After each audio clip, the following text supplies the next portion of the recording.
પાટડી નગરપાલિકાના ward number 5માં આવતા હિંમતપુરા અને નારણપુરા ગામના રહીશો દાયકાઓથી જમીની હક માટે સંઘર્ષ કરી રહ્યા છે।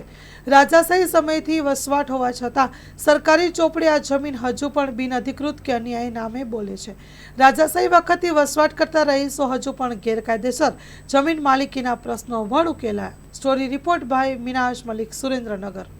પાટડી નગરના સૌ નગરજનોને મારા પ્રણામ, નમસ્કાર। આજે ખૂબ અતિ મહત્વના વિષયને લઈ અને આજે હું તમારી સમક્ષ ઉપસ્થિત થયો છું। પાટડી નગરપાલિકા દ્વારા ગત તારીખ 3 તારીખના રોજ પાટડી નગરમાં વસતા ગરીબ પરિવારોને પ્રધાનમંત્રી આવાસ યોજના અંતર્ગત મકાનોના મંજૂરી પત્ર આપવાનો કાર્યક્રમ કડવા પાટીદાર હોલ ખાતે યોજવામાં આવેલો, જેમાં નારાયણપુરા અને નારાયણપુરામાં 10 મકાન ધારકોને અને હિંમતપુરામાં આશરે 49 મકાન ધારકોને પણ મંજૂરી પત્ર આપવામાં આવ્યો। જ્યારથી ખેડૂત હિતરક્ષક સમિતિની સ્થાપના થઈ ત્યારથી જ ખેડૂત હિતરક્ષક સમિતિના સૌ જવાબદાર ખેડૂત આગેવાનો, નારાયણપુરા, હિંમતપુરાના અને પાટડીના સૌ વરિષ્ઠ આગેવાનો દ્વારા નક્કી કરવામાં આવેલું હતું કે 192-93ની મુદ્દે પાટડી નગરપાલિકાના જે ગરીબ વિસ્તારો છે, હિંમતપુરા, નારાયણપુરા, શંકરપરા વિસ્તાર હોય,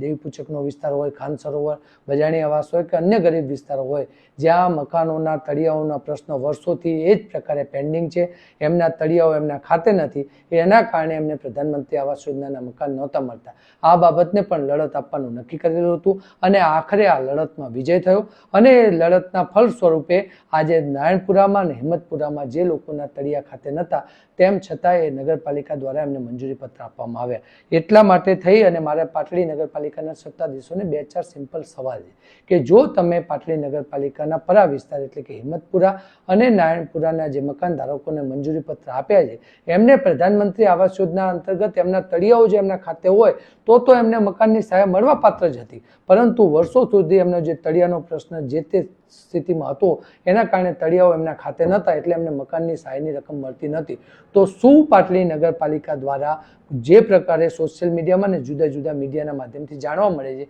કે એક સ્પેશિયલ ઠરાવ કરી અને સરકાર પાસેથી મંજૂરી માંગી અને એમને તળિયાનો કાયમી હક આપવામાં આવ્યો। જો હિંમતપુરા અને નારાયણપુરાના વસવાટ કરતા ગરીબ ઠાકોર સમાજ હોય, ભરવાડ સમાજ હોય કે અન્ય પછાત વર્ગના લોકોને જો એમને તળિયાનો કાયમી હક આપવામાં આવ્યો હોય તો નગરપાલિકાએ આ ઠરાવની કોપીને જાહેર જનતા સમક્ષ પબ્લિશ કરવી જોઈએ। એને છુપાઈને રાખવાનો કોઈ મતલબ નથી અને જો જે પ્રમાણે એમને કાયમી હક માટેનો ઠરાવ કર્યો હોય તો એ પણ જનતાની વચ્ચે લાવવો જોઈએ, કારણ કે એમનો મુખ્ય માગણી તો હતી કે એમને જે રહેણાંકના મકાનોમાં વસે છે એના તળિયાઓનો એમને કાયમી હક મળે। એક સમયે જો એમને તળિયાનો હક મળી જશે તો એમને પ્રધાનમંત્રી આવાસ યોજના અંતર્ગત એમને મકાનની સહાય મળવાની જ છે અને તો રાજ્ય સરકાર અને કેન્દ્ર સરકારની યોજના અંતર્ગત સહાયની રકમ મળે, એમાં નગરપાલિકાએ કંઈ ખાસ કર્યું એવું મને લાગતું નથી। પરંતુ જો નગરપાલિકાએ એમને તળિયાનો કાયમી હક આપ્યો હોય તો આ સમગ્ર બંને ગામ માટે ખૂબ ખુશી અને આનંદના સમાચાર કહેવાય। સાથે સાથે હું પાટડી નગરપાલિકાના સત્તાધીશોને એ પણ પૂછવા માંગુ છું કે જો તમે પાટડીના ખાન સરોવર માટે